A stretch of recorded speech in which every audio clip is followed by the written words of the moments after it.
Hello there gorgeous gamers and welcome back to Pure Play TV, and we have a little review in progress for you today, and it's for the newly released Timothy's Night, which is a PS5 exclusive. And yes, it may seem a little bit familiar, but trust me, this is much better. Watch on and find out why. Timothy's Night is a very familiar game, especially if you've played Timothy vs. the Aliens, which released back in 2018 as a PS4 exclusive. It recently released on Nintendo Switch, and I absolutely hated it. Timothy's Night, however, is a completely different beast. On PS5, the game runs at 4K and 60 FPS, the next-gen standard, and although it is a little bit rough around that 60 FPS mark, it's still a massive improvement over what I had to play a few weeks ago on the Switch. There are many improvements in this new version of the game, but one that really stands out to me is the reworked colour palette. The original was mostly black and white with a few dashes of colour coming via alien monsters that have invaded the city. This time around, Timothy's town is a lot more inviting. A splash of colour here and there has definitely helped the presentation.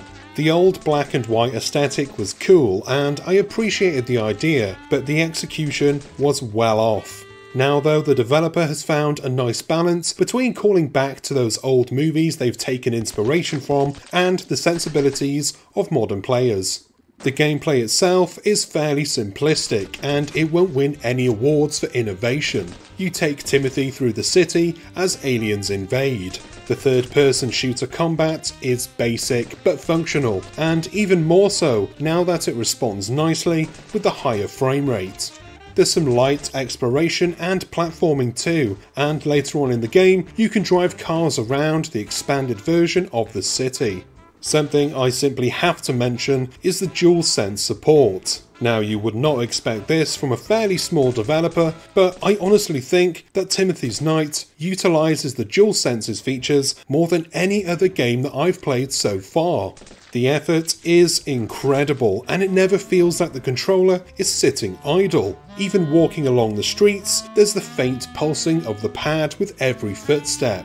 Doors open and the controller creaks to life. Even during the game's simple cutscenes, there's always something going on with the gamepad, and I'm genuinely impressed that the developers have managed to use the controller so much without it feeling overdone or annoying.